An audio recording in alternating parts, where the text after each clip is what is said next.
Hi guys, my name is Elsie, My name is JT. and welcome to the F1 Debate Show. Now, in this episode, we're going to be reviewing the first 7 races, or 1/3, of the Formula 1 season. As you know, Canada marked the 1/3 through the 2016 season. We're going to be talking about the winners and the losers, drivers and teams alike, for the first few races of the season. And then we're also going to be talking about other news in the paddock, such as some driver contracts which have been confirmed for 2017, and Pirelli staying in Formula 1 for the next few years. So the first person to mention who had an advantage almost before the season kicked off, was Nico Rosberg of Mercedes. As you know, his teammate Lewis Hamilton lifted his third Drivers' World Championship in America. And then the one race after that, he won the last three, of the 2015 season in the brand new Mexican Grand Prix, the Brazilian Grand Prix, and Abu Dhabi's Grand Prix. So he had 3 races and a good advantage coming into the 2016 season. Obviously, he didn't have any points. Everyone starts on 0, as you're probably well aware, in Australia. But he had that 3 races in hand over his teammate. So he headed into Australia incredibly confident, especially after winter testing, and the car was really on form, and he was the driver to watch. Obviously, it was Lewis Hamilton, the world champion, everyone wanted to defend, but you had to remember Nico's wins in the end of 2015 and what he could bring, and he did. The first 4 races of the season, he won, gathering 100 points, and the first driver to hit the 3 digits in Formula 1. So a victory in Australia, in Bahrain, in China and in Russia, which was unbelievable to see. He was dominating the first 4 races. Nobody could touch him. And for example, like I think it was the Chinese Grand Prix, he finished almost half a minute ahead of his of second place. In Russia, also, he did the same, finishing about 10 seconds ahead with his in hand over his extra pit stop. Nico was the man to stop, but as you know, in Spain, for 2 different reasons, JT, he was halted, which was probably a relief to everyone, especially the man who did halt him, the teenager from Holland. Definitely. Obviously, like you said, Rosberg was going into the season on a very much of a high. And nobody could bring him down up to this point, up until Spain, where he has a massive collision with his teammate Lewis Hamilton, and everyone's like, "Oh wow, who's going to win this one?" And obviously, who else better than 18-year-old Max Verstappen, who's everyone's tipping him to become the next big thing, the next world champion.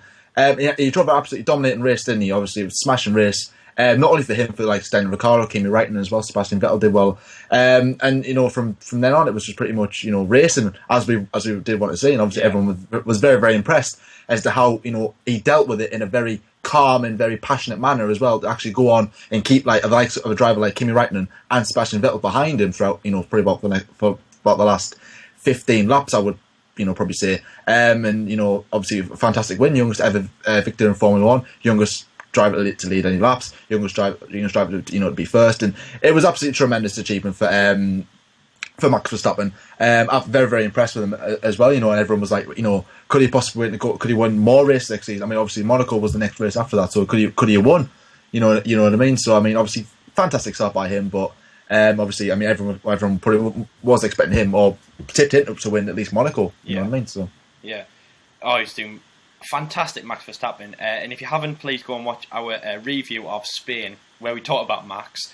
One of the highest views we have on the F1 Debate Show, and I have no doubt in why it was. Also, go and check out the Trading Places one. Again, that was a high one, where it talks about Max going from Toro Rosso to Red Bull, because you might think, well, Russia, Max was in a Toro Rosso, and Spain, Max was in a Red Bull, also on the top step of the podium. So the next driver to talk about is Lewis Hamilton, the teammate of Nico Rosberg. But let's start off that. Obviously, he lifted the Drivers' Championship for the 3rd time in 2015. Unstoppable force in Mercedes. Definitely the number 1 driver, number 1 on the grid, and just who could touch him? Nobody at all. Well, that's what he thought heading into 2016. Nico Rosberg had the 3 race advantage in 2015. And then he drove 4 races in 2016. That means he also beat Michael Schumacher's record of 7 wins in a row. So Lewis is getting very, very, very scared that Nico is going to basically go to win the World Championship, especially because Nico's dominating and Lewis isn't. Okay, fair enough, he had a few podiums and he was behind Nico, but first is better than second, and he's losing 7 points every single race that Nico wins, and even if Lewis finishes second, Nico is going to get a 7-point advantage. Lewis will have to worry. Monaco rolled by, and this was the 6th race of the season. Now, he's been in worse predicaments. Okay, you know, he's gone like longer without winning. For example, like 2012, he went 7 races without winning without winning a race. But he was the world champion. You know, he couldn't do that. So he headed into Monaco very, very, very scared. Even though we didn't see it, he was very calm and cool and collective on camera, which I thought was quite good. It was definitely something that we like to see. Also because it would be dangerous if he didn't, wouldn't it, JT? You know, if he was pulling his hair out and, you know, oh God, Nico's catching us, we would think, oh, what an idiot. Oh, definitely. But Monaco definitely went Lewis's way. It was a rained out race. As JT mentioned in the review of Monaco, 5 compounds were used, along with the Ultrasoft tyre, the Purtle Mark, which we saw for brand new in that race. And Lewis drove an incredible race, halted Nico, and then took his win. And after 6 grueling rounds of not winning anything, he finally lifted the winner's trophy in Monaco, which was great to see. Hammer Time was back in fashion, and yeah, he gained. I mean, he didn't lose respect, but I mean, probably people, you know, like Lewis Hamilton fans probably thought, well, you know, hang on a minute, he's a world champion, he's being beaten by his teammate who, well, you know, is championship less, hasn't won a championship. But yeah, they gained it back in round 6. Then he headed into round 7, pole position. He was on a fight with Sebastian Vettel, but Mercedes as the team and Lewis as the driver and the Mercedes car as the car came through, all 3 of those parties working together in fantastic form, showed everyone why he's a 3-time world champion and took his 5th victory in Canada, his 2nd of the season, and yeah, he's back into play. He's still 2nd in the World Championship, but I mean, come on, you know, he's behind Nico, he's catching him, and compare this to where he was in Russia, you know, almost 40 points behind Nico. I mean, you know, I'd rather be, you know, a few points behind than 40. You know, the gap could have been bigger if Lewis hadn't picked up his game, JT. And so how do you view Lewis Hamilton's season so far? Do you think he's performing the way do you think how he's performing and how he has performed in the last few races? Do you think he's on form to do what he wants to do, obviously this year, with just to pick up the Drivers' Championship for the 4th time? Exactly, that is more or less his main target. It has been since 2016 started, but it definitely didn't get off to the start Hamilton wanted it to, or as fans expected it, because everyone was like, "Oh, here we go, here comes another Hamilton-dominated season again." No, shock horror. Nico Rosberg's obviously top of the championship 4 races in a row, and everyone starts criticising Hamilton like almost straight away, straight on the bandwagon, like, "Oh, Hamilton can't cope with it. Hamilton's he's partying too hard. He's out like that and stuff like that." And obviously he's hit back at critics by winning the last 2 races, so it's kind of like a bit of a halfy half type of season so far. Half the start of it wasn't as good. The second half so far, it is pretty impressive. Obviously heading into this weekend, the Baku Grand Prix, or the European Grand Prix rather, 2 wins from 2 so far, going for a 3rd win in a row. Obviously, I mean, there's every single chance he could win 4 races, a bit like what Rosberg did. Yeah. So again, very level headed, but. In terms of Hamilton's performances probably so far, I would say probably about let's give him a half-term school report card. Let's just say I'll probably give him a C so far in terms of, you know, performance-wise. You could say at the start of the season it was an F. Whereas now, you know, he's got up to a C. He has improved. You know, he has been told by the head teacher, right, Hamilton, you need to book up your ideas or you're not going to succeed in life. And he thought, right, I'm going to sit back at home, I'm going to do my revision, do my homework, do something good with my life. And so far, he's got up to a C. Can he get to an A star? Let's see. We'll find out probably, let's say, about Spa, let's say, if he get to an A star. And also as well, JT, remember he's in set 1. You know, he's in the top set. Exactly. With all the he's in the top set, so, you know, we expect good things from this kid, but getting an F where he is now, nah, that's not good. Come on, Hamilton, pick up this boy. And after Spain, the headmaster Toto Wolff and the assistant headmaster, Paddy Lowe, got in the office and thought, well, hang on a minute, we've got to move Lewis down the set. He's not smart to stay at Mercedes set 1. Let's move him down. Exactly, but I think everything at Mercedes now is good. Hamilton's back to where he should be. I think now Hamilton's season starts now. I would probably say, right. Hamilton said, right, I've had a bit of a blip. My season starts now. Yeah, definitely. So the next driver to talk about is, at the start of the season, he was backed as the only driver to stop the Mercedes and Lewis. Yeah. And is he doing it well? We're going to talk about it. I talk about him. He is the 4-time world champion from Germany. He is Sebastian Vettel of Ferrari. Now, he had 3 wins last year. The Malaysian Grand Prix, the second race of the season, the Hungarian Grand Prix and the Singapore Grand Prix. 3 wins in his first season in first season with Ferrari. Don't remember, he's had his 4 world champions. He doesn't find them on the street. He's a 4-time world champion, but he's only competing 5 races. Wow. So 3 races in his first season with Ferrari after his abysmal 2014 with Red Bull. His amazing relationship with Red Bull went down the toilet. So 3 wins, and then this year, no. Now, JT, let's bring you in very early on this. Has he brought the fight to Mercedes, and will he bring the fight to Mercedes? I think Ferrari are a lot further behind than what they thought they were going to be. If I'm totally honest with you, I was predicting very good things from Ferrari at this point. I would have thought they would have won a race by now, at least 2 wins, at this point. But unfortunately, they haven't even won a race. The highest they've came is second, which is good, but it's not good enough for a team like Ferrari and driver like Sebastian Vettel. I believe his season. People are saying that people have got two opinions on this subject. Like how people saying that Vettel. Yes, he's doing well. He's close to Mercedes. He's got podiums and stuff. Yes, that's brilliant. But he's already had a technical error, and he's blamed the team for tactics. Errors so far. Bit like in the last race in Canada. So, again, it's all about how the team prepares for that particular race, of how confident they believe that they can go in and obviously beat Mercedes. Obviously, they're their closest rivals. Again,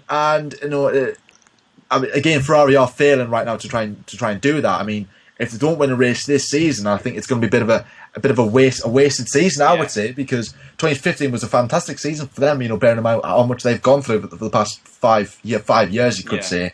They haven't won a constructor since 2008. So a team like Ferrari, that's poor.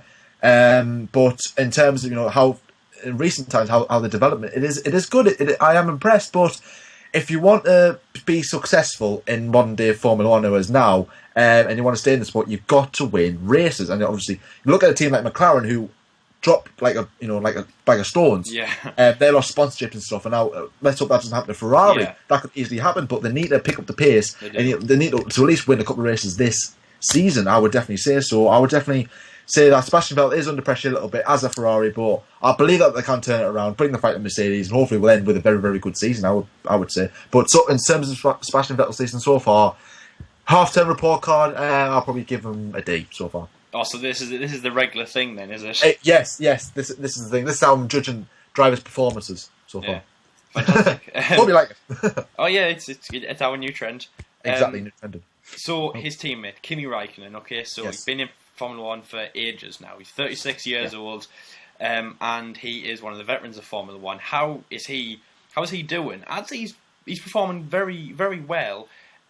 Obviously, he's podiumed many times in Formula One this season, and I'd say he's really bringing the fight to his teammate Sebastian. Obviously, in the championship at the moment, Sebastian Vettel leads at third place in 78 points. Raikkonen is in fifth place with 69 points. But a few races beforehand, JT, Kimi Raikkonen was ahead of Seb. So how would you say Kimi's getting?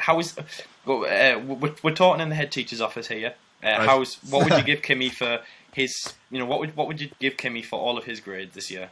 Half-time report for Kimi, I would probably give him a D as well. Both Ferraris are Ds because, nobody's expecting much from Kimi Raikkonen. No offense, like I said, he's a very, very good driver, but I don't think he has that winning mentality anymore. Unlike his teammate, he's still young, he's still fresh. Yeah. So people aren't going to tip Kimi Raikkonen for a championship. I hope he wins another one before he retires, but that is highly unlikely because everyone's going for the young guns now. So, he started the season all right. Obviously, a couple of podiums here and there. I think it was up there, he finished second in Spain, I believe. So again, that's fantastic as well. Getting second place. He hasn't won a race since 2013. So again, that's a bit slow for Kimi Räikkönen. So he hasn't won a race in a couple of years. But again, he has improved from last year. Last year, at this point, I probably would have given him an E or an F. But he's definitely a D. But there is more to come from Kimi Räikkönen. So don't expect him that to be his end of term report, his end of year report. So, I believe Räikkönen has got the capability of winning a race yet again this season. I believe he will, and I hope he does. Whether that will come soon or not, I really don't know. I believe Ferrari will have to upgrade their car a lot to be able to for him to be able to do that, and Mercedes to fall at the final hurdle. But let's just see how the season goes. I would say. So yeah, that's Kimi Räikkönen. I mean, what do you think, LC? Do you think Räikkönen can win a race? Essentially? Yes. I hope so. Yes. I think he will. He will. I think age is nothing. It's nothing in Formula One at the moment. Obviously, yes, in Spain he podiumed behind the man who was half his age. Yes. Behind the man who was half his age. Obviously, Max Verstappen, who wins the race. I think Kimi could win a race this season. I mean, also Kimi could win a race and Sebastian might not. But who knows? Yeah, that would be interesting. I think Kimi still has it in him. This might be his last season in Formula 1. I mean, it might not be, but obviously, as I mentioned in the F1 debate show last week, Checo might be going into Kimi's seat. But obviously, if he doesn't, remember, everyone wants to have that Ferrari seat.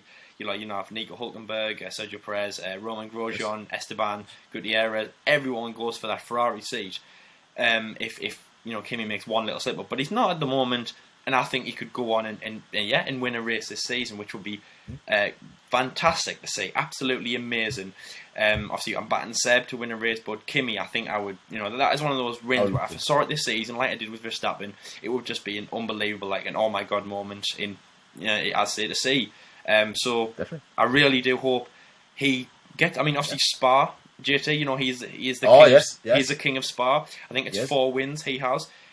So yeah, it could be there. So obviously, coming out of the summer break, the second half of the season, he could do it. He could, win something there. Obviously, remember also Seb winning Malaysia last year, second half of the season, he could win there again, Singapore. Yeah. So I think Ferrari's season is the second half, and I hope something's pulled out of the bag. Hope so. And I hope Kimi wins. Kimi Räikkönen throwing back the years, but anyways, that is the top half of the table. We're going to move on to the bottom half of the rankings, you could say.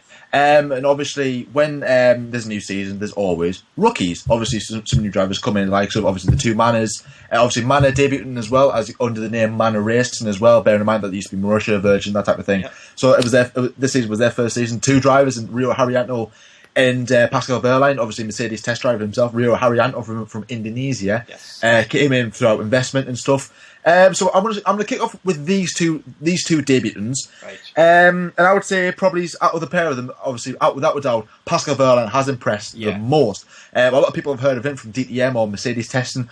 People didn't really hear of Rio Haryanto. I never heard of him until he came to Formula 1, and he hasn't really been as best pleasing. I only think that he's came in for investment because obviously Indonesian bankers and stuff are very, very rich. Mm-hmm. So again, I think that's why he's there. But Wehrlein and stuff, I think that Mercedes have just kind of said, look, give him a little bit of a chance. We'll give you some money for him. And obviously they've got Mercedes engines now, so that could be part of the deal. So so I'm going to say Pascal Wehrlein has definitely improved me. Has definitely impressed me the most out of those two in terms of rookies. So out of the both Mana drivers, who would you say has impressed you the most?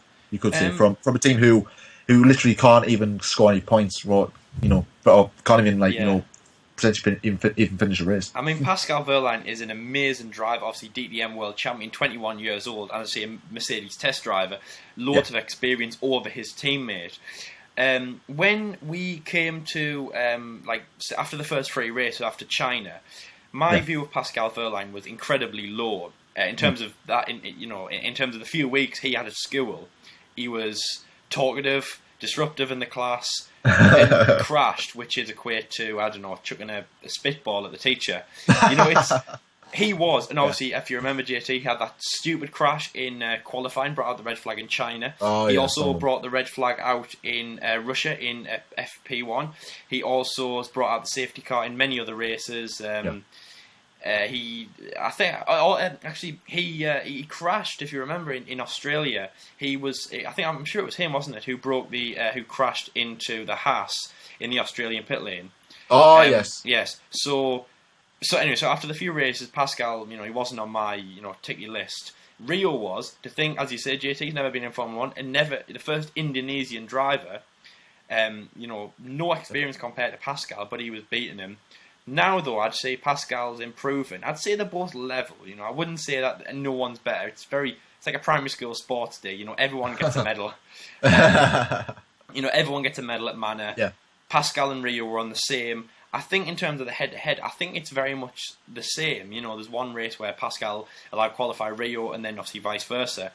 So I think it's very much calm over there. But the rivalry is definitely kicking off to be the best rookie at that team. And as you say, JT, obviously Manor being a debut team in Formula 1, obviously rising from the ashes, what was Manor Russia. Then obviously they went to Manor Russia, and then now they're back as Manor or MRT. We do see them as a debut team. Now, just as you mentioned that, let's move on to another debut team. And again, like JT said, like Manor, it has been in Formula 1 before, but because it's returned after a few years out, like sabbatical, we do see them as a new team, and that is Renault. The two new drivers of Kevin Magnussen, as you would have seen in the 2014 season, alongside Jenson Button at McLaren, and then obviously driving as their test driver driving for their McLaren in the 2015 Australian Grand Prix, as Fernando Alonso had crashed in pre-season. And then also Jolyon Palmer, the British GP2 world champion. And in 2014, I think. Would have been fantastic. It was fantastic to see those both in Formula 1. Obviously, Kevin, who's back, Jolyon, who was come into Formula 1, Kevin with the experience, and Jolyon not. Now, they both have real problems. Both as drivers and the team, obviously, they don't have as much money, which is quite strange because, obviously, as engine suppliers and massive ambassadors, obviously, Renault Sport being massive in Formula 1, it's very strange to see them struggling on the finance side of Formula 1. Mm-hmm. But in terms of the power unit and the cars and the chassis of Formula and the chassis, and obviously, say supply and the money for the power units and the engines and the turbochargers, JT, they were really on the back foot. Kevin, I'd say he's doing better than Jolyon. Jolyon obviously made many, many, many rookie mistakes. Yeah. For example, like we saw in Canada with Jolyon Palmer, he was having a water leak, but he didn't have to leave it at that. He did collide with the wall, and somebody had to retire. So, how would you see Renault's season, both as the team Renault and from the two drivers, Kevin and Jolyon? I would give them the biggest thumbs down you've ever seen, because I expected so much from Renault when they announced that they were coming back. I was going, you've got Jolyon Palmer, who's a very talented driver. I was predicting to be the next big thing in British motorsport. Kevin Magnussen, I love Kevin when he was at McLaren. I believe that they should have given him another chance. He did impress me, definitely. He was tipped for many big things, but fortunately it didn't work out at McLaren. Jumps ship, he goes to Renault. I was like, right, they've got two very talented and young drivers. They finally got rid of their problems a little bit from Lotus into Renault. They had a very successful period in Formula 1 the last time, obviously winning two constructors and two drivers championships in the process, and obviously bringing up drivers like Fernando Alonso and Jenson Button. And probably by, I'll probably say China, maybe Bahrain, Russia, sorry. I was like, whoa, hang on guys, what's going on here? Using an absolute mess. Yeah. I mean, everything was going wrong. Crashes, no points. Haven't you scored any points yet? I'm going, oh my God, it was an absolute disaster, if I'm perfectly honest with you. I think the problems from Lotus are still there. Financial problems, again, they have less chassis, they have less parts, money again. It's like, oh no, where does the problems, when did it end? Really, really bad. And, I was absolutely gutted for both Jolyon and Kevin. Now, also, there's now even talks of Jolyon even leaving halfway through the season because of his performances and stuff. Now, that is very strange. And again, obviously, he needs to pick up the pace again very, very soon, because obviously with drivers like Pastor Maldonado on the line again, who's got a very good financial backing. I'm sorry, who? Which Renault needs. Exactly, who? Who? Pastor Maldonado. Pastor who? Exactly. Pastor Maldonado? Crash the Maldonado. Yes. Pastor Crash Ronaldo, or whatever you want to call him. But no, I am absolutely devastated at what Renault have performed this season. But It is a shame. So yeah, we're going to move on from that team to a team from one team who's very, who impressed, who was like, oh, this is going to be good, to very, very bad, to a team who we thought, I don't know how they're going to do. I'm a bit worried. To actually a team who's impressed me. That is our new boys from all the way over across the waters in America, is Haas. Yes. I'm very, very impressed with Haas. Very. As LC's been saying all season, they're very Haas musing or something, or Haas musing or whatever. You've said that a couple of times, LC, which is absolutely awful. What was? I'm very. Oh yes, that was I hushed. I assumed. I assumed. That's the one. You know what I meant. But anyways, yeah, I mean, their two drivers, Romain Grosjean and Esteban Gutierrez. When they first announced those drivers, I was going, right, maybe. I mean, Grosjean, I expect things from Grosjean. I'm sorry, Gutierrez. I'm not entirely sure, and I'm thinking, I was worried for myself. I was going, I just hope they're not a team like Caterham and HRT who came into Formula One, did nothing and left, and didn't really leave a mark. In the first race, they scored points. Yes. I mean, I think it was Romain Grosjean finished, was it sixth, I believe? Yep. 6, yes. And I was like, that is absolutely fantastic. I mean, wow. I was really, really impressed. Then again, in Bahrain, 5th, I was going, oh my, it's never ending. For one driver, Romain Grosjean, Esteban Gutierrez, I was like, oh dear, boys. I mean, come on. This is exactly the same like we did in Sauber. Then obviously, then they went on a bit of a dry spell after that. But I mean, they have scored the points again. So I'm very, very impressed with Haas at the moment. I believe that that they're kind of going into bigger things into the future. They've certainly cemented themselves as a midfield team. They're not a backmarker team, or they're not really a team challenging for any titles, or maybe. I don't know. They're not a team that will challenge for the podium, but the team that that can surprise a few in certain races. So yeah, Elsie, what is your opinion on Haas? I mean, what is your half-time report on Haas? Well, I assumed that they would do well. Oh, God. No, I didn't. GT is right. No one really knew what Haas were going to do in the season, but we were really amazed. Nah, I'll give up now. That failed. Oh my God, ladies and gentlemen. So you hit it. We headed into Australia, and as JT said, Romain Grosjean scores a 6th place, and I've said, and one of the stats obviously that he will be incredibly happy about, or happy about. You need to stop doing that. I'm good. So is in 2002. Toyota with Finnish driver Mika Salo finished 6th place, and they became the most successful. He broke the record to become the most successful driver with the team in their debut race.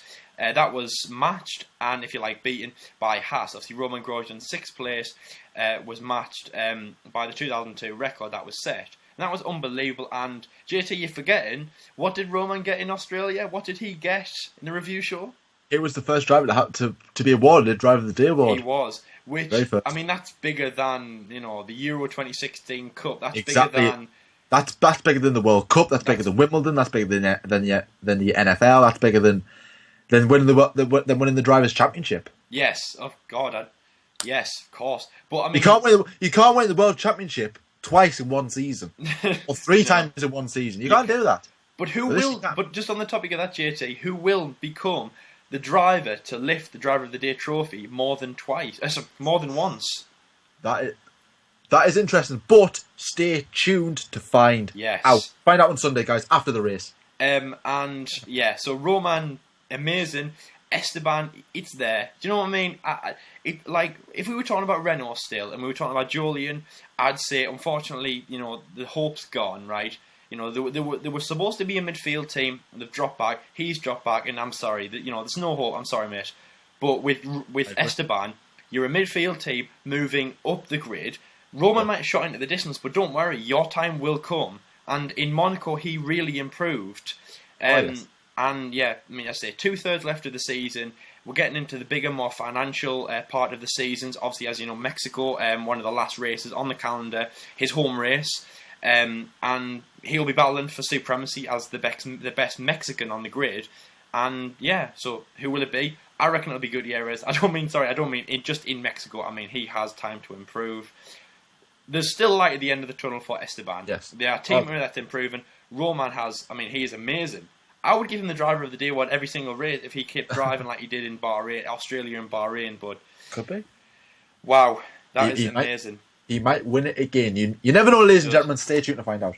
So the last question I want to say to you, JT, is out of the three debut teams, and let's say the six drivers in those three teams, and I do think of them as like six rookies. Who would you say has done the best out of them all?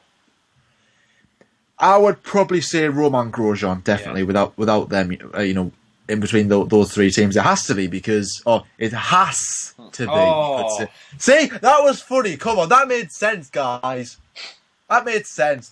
Stay on. Don't click off. Don't click off. Don't click off. Way more. Just don't go watch anybody else.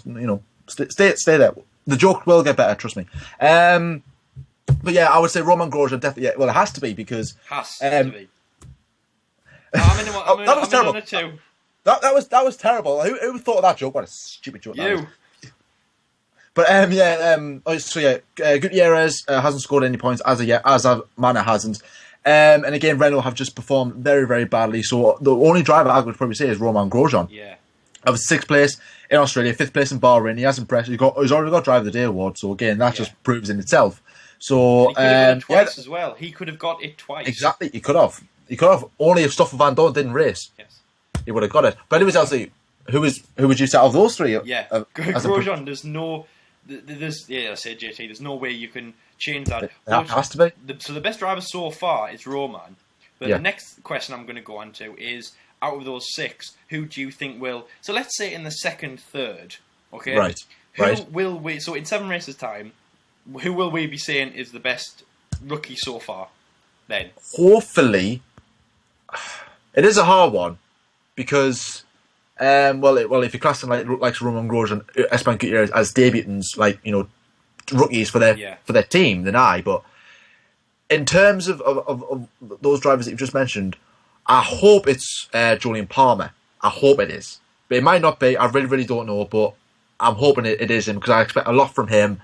Hopefully he can go, if this doesn't work out this season, he can go back, learn a few, come back in, a bit like what Romain Grosjean did, and hopefully make himself a name in Formula 1. But it is hard to say. I mean, it could be Kevin Magnussen. I'd like it to be Kevin. I really would.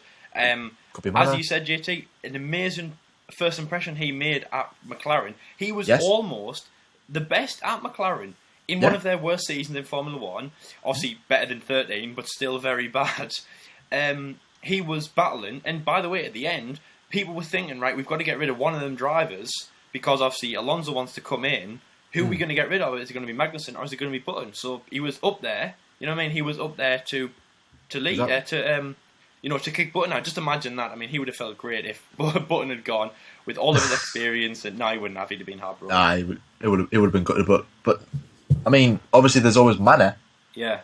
Who I hope that they find no form again because that's a team that I've been following closely, and I hope maybe one day that they could become a very successful team. And what a story that would be if that does happen. It is brutal to become a story like that where the team died, rose from the ashes, and who could probably go up the grid and win multiple races and stuff. That'd be amazing.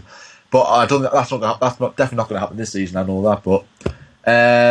So yes, for both of us, we're hoping that it's Renault that improves. Yeah. Obviously, you with Kevin Magnussen, me with Julian Palmer. But the last thing I'm going to mention on this topic, because we have rambled on about this topic for a lot longer than what we anticipated. Yeah. Out of all the drivers on the grid, who has impressed you the most so far? Verstappen. I don't think you can look anywhere and say it's not him because. I'll tell you something, JT. It's not just that he was the youngest winner in Formula 1. It's that he did it in his very first race with Red Bull. I mean, that is just... I mean, do you know what? Watching that race, you think, was I dreaming? It was in the middle of the day for us in Spain. But I just took a midnight snooze. I was going to say, if I just slept the whole day and just dreamt... Also, as well, did you think that you dreamt the Mercedes coming together? I was like... I rubbed my eyes. I was like... I wanted to rewind that. I was watching it on my iPad, so I couldn't. But and I also as well, I'd pressed the 30 seconds button once, and obviously, as you know, you can't do it again. Anyone who has an iPad out there, so I was watching it, and then I couldn't rewind it, but I wanted to. Oh wow, that was That was mad. And by the way, as soon as it happened, I was watching the race on my iPad and on my computer. I was searching on YouTube, like Lewis and Nico crashes while they watch it again and again and again and again and again. But anyway, we're getting off topic. As you said, JT, Max Verstappen, the driver who was impressed so far. So what about you? I think I know what you're going to say, but who do you think's impressed you the most? I would say that there's two drivers I've got to go for. Obviously, it has to be one of them, Max Verstappen, which you probably it has to be. It has to be. Oh, for God's sake! This is poor. This. Oh, what's going on? Oh no. God! F1 debate show has gone to. I won't say that word. But anyways. Oh dear. And the other driver I would say is Carlos Sainz. I would say he's impressed me this season with a couple of Q3 performances, a couple of points scoring here and there, and obviously two drivers that started the season as teammates, and obviously some driver called Danny Kvyat, whoever that is. Who the hell's he? Who exactly? Who? Obviously he's now teammates with Carlos Sainz, and he's impressed me this season. Yeah. Not as much as Verstappen, but this I would say the more from who's ever improved the most from 2015 into 2016. I would say Carlos Sainz. Oh yeah.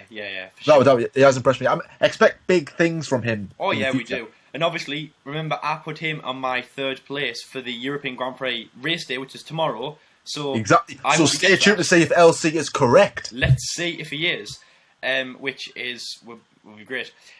So just to kick off that, I'll just give you the rundown of the championship so far. As you know, the first 4 rounds went to Nico. He still leads the World Championship despite, obviously, 3 wins by 2 different drivers.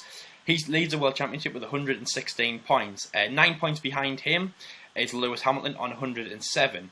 Sebastian Vettel on a very low 78, but the leading Ferrari driver, and looking now, the first third, to be the only man to catch the 2 Mercedes drivers. Daniel Ricciardo is in 4th place on 72 points, 6 points behind his old teammate. Kimi Raikkonen, the second Ferrari, is in 5th place with 69 points. 6th place is Max Verstappen with 50 points. 7th place is Valtteri Bottas with 44, the number of Lewis Hamilton. But his 3rd place really, really, really helped him. I can't think of a better time Bottas could hit that 3rd place, that podium. 8th place is Felipe Massa with Williams. Not the season he wants, but and obviously it's again like Raikkonen, it's very vital for him that he steps up his game. 9th is Sergio Perez, Checo. After his amazing podium in Monaco, could he be taking Raikkonen's season? Well, it's definitely looking, if he performs like he did, even one podium for the next 2/3 might suffice that. And 10th place, to round off the top 10, JT, it's that driver again, that Daniel Kvyat. Danny Kvyat? But it says he's a Toro Rosso driver. Remember when I thought he was a Red Bull driver? So did I. Although Helmut Marko did confirm it when he rang us randomly. Oh, yes. If you remember that time. I've still got his number, by the way, guys. Yes. But obviously, on the subject of Red Bull, obviously we're going to go into a little bit what's happening in the news this week. Obviously, we have been on that topic a lot longer than what we both anticipated, but anyway, we are going to round off this video with some headlines. And obviously, one of the headlines this week is that Daniel Ricciardo has... Red Bull have confirmed that Daniel Ricciardo is going to stay till the end of his contract, which expires in 2018. It was rumoured that Daniel Ricciardo would probably move to Ferrari, replacing Kimi Raikkonen. Red Bull have confirmed that these rumours are not true. He's staying till the end of his contract. Basically, when he signed a 5-year deal, and obviously he's had 3, he's got 2 left, obviously, which expires in 2018. Yes. And that is, Christian Horner has said that he is going to stay till the end of his contract, because recently, obviously, the events in Monaco and Canada, it hasn't really been it hasn't gone Daniel Ricciardo's way, obviously, with that massive blunder where the guys didn't really came out to pit him, and obviously that was it was tragic, if I'm honest with you. And Daniel Ricciardo even questioned himself, can I actually win a championship with this team? And obviously he believes he can, because he has agreed that to stay to the end of his contract. Whether that will be the end of his life at Red Bull, might even extend a new one in the future, I really don't know. But that's the latest anyway on Daniel Ricciardo. So obviously he's ruled himself out of the silly season. Daniel Ricciardo is staying for Red Bull till 2018. Great. He was supposed to be the leader of the team when Seb left, and he was looking like that when Daniel was there. But I've got to say though, Max, after Spain, is looking like that. But we're in 2 minds though. I mean, 1, you still remember the win from Spain, but then 2, you think of the crashes he's had. His double crash in Monaco, Canada, which it was a strong race. That was his fourth place. That probably goes into the pile of good Max. Bad Max is his 2 crashes in Monaco, and then obviously Naughty Max. His collection of the wall in practice yesterday. What can he do in the race tomorrow? Does it go into good Max or does it go into bad Max? Find out. Good Max or bad Max? Good Mad Max. Mad Max. I love the F1 individual. It's random, isn't it? The last piece of news to mention is that Pirelli have extended their contract until 2019. Tyres are a massive thing in Formula 1. We jumped around so much with the Bridgestone and the Michelin tyres. And it's great to see Pirelli back in, bringing a new compound this year, which they have. It's gone down like, I don't know, whatever goes down very well. It's gone down very well in those races, and really so much. So it's great to see them back in Formula 1. To stay in Formula 1. Yeah. Also, as well, the hard tyre has been confirmed as the primary tyre for the Malaysian Grand Prix, which kicks off in October, which will be amazing to see. I can't wait to see Malaysia. It's strange to be that late on. Actually, me and JT were talking about that before we came on air. How it's weird because Malaysia was once the second race of the season. Late March, early April, and then now it's October. It's strange. Yeah. I believe that's only because of track improvements. I think because I think the VAT swap. I think that was why. That means exciting to see. Yeah, I think they moved Russia forward and put Malaysia in Russia's place because unless they wanted to move Russia forward, but I'm definitely I did hear that. Yeah, I think this will be only a one-off. Yeah. So right, so thank you very much for watching this episode, guys. It has been a long one. Obviously, we've been talking about the drivers for a long time. On the channel, tomorrow we have the review of the European Grand Prix, so please catch that. And then after tomorrow's race is out of the way, JT, we have, guess how many rounds we have before Silverstone? One round in honestly, Austria. Seriously, I'm so excited. Like, honestly, if Austria was next Sunday, just get out of the way with. Do you know what? I don't even care what I'm doing. I've always looked forward to every Grand Prix, but the Austrian Grand Prix, I'm going. I just want to get over and done with. Like, because we've got to miss a week, and then it's back-to-back races. Don't forget, guys, 4 races in July. No, 4. 4 races. Wow. I am excited. Not excited as the British Grand Prix, but of course. So that is tomorrow. So please catch that. So thank you very much for watching this episode, guys. Also, please catch our preview of the European Grand Prix, which came out on Thursday. If you want to learn more about what's in store and what we think will happen, what our predictions are, they will surprise you. So thank you very much for watching this episode, guys, and we will see you tomorrow. See you later, guys. Bye.